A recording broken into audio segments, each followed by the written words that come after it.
अस्सलाम वालेकुम दोस्तों, कैसे आप सब लोग? उम्मीद है खैरियत से हैं। आप सभी को पता है कि पाकिस्तान और इंग्लैंड के दरमियान दूसरा वनडे स्टार्ट हो चुका है और अगर आप भी लाइव देखना चाहते हैं तो इस वीडियो को पूरा देखना है, क्योंकि आज आपको मैं ऐसा ऐप बताने वाला हूं जिससे आप लाइव क्रिकेट मैच देख सकते हैं अपने मोबाइल पर। तो टीवी पे अगर आपके पास टीवी नहीं है तो अपने मोबाइल में भी HD क्वालिटी के साथ आप मैच देख सकते हैं, पूरा मैच बाल बाय बाल देख सकते हैं। और ये ऐप बहुत ही अच्छा है और HD पे चलने वाला है, कम डेटा पे और कम इस्तेमाल होने वाला डेटा में भी ये ऐप्स चलने वाला है। तो ऐप्स आपको मैं बता देता हूँ, आप लिंक डिस्क्रिप्शन से आप डाउनलोड करें या मैं लिंक डिस्क्रिप्शन में दे दूँगा, या आप प्ले स्टोर से भी डाउनलोड कर सकते हैं। अपने प्ले स्टोर को ओपन करें और आपने लिख देना है लाइव क्रिकेट। तो लाइव क्रिकेट अगर आप लिखेंगे तो थोड़ा सा नीचे आना है तो ये आप देख सकते हैं, ये ऐप से लाइव क्रिकेट HD और आप देख सकते हैं इसके 5 मिलियन यूज़र हैं। तो बहुत ही अच्छा ऐप से, बहुत ही कम डेटा चलने वाला ऐप से बहुत ही अच्छा है। तो इसको ओपन कर लेते हैं और डाउनलोड कर, अगर आप डाउनलोड करें तो आप इस पे लाइव देख सकते हैं, बहुत ही अच्छा ऐप से।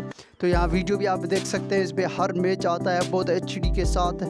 आप अगर कमेंट पढ़ना चाहें तो गुड ऐप बहुत ही अच्छा है, व्यूज़ इसके बहुत अच्छे हैं। तो ये डाउनलोड कर मैं खुद ये इस्तेमाल करता हूँ। अगर मेरी वीडियो आपको पसंद आई तो चैनल को लाइक कर दे, सब्सक्राइब कर दे और बेल आइकन को भी साथ में दबा देता है कि मेरी आने वाली वीडियो आप तक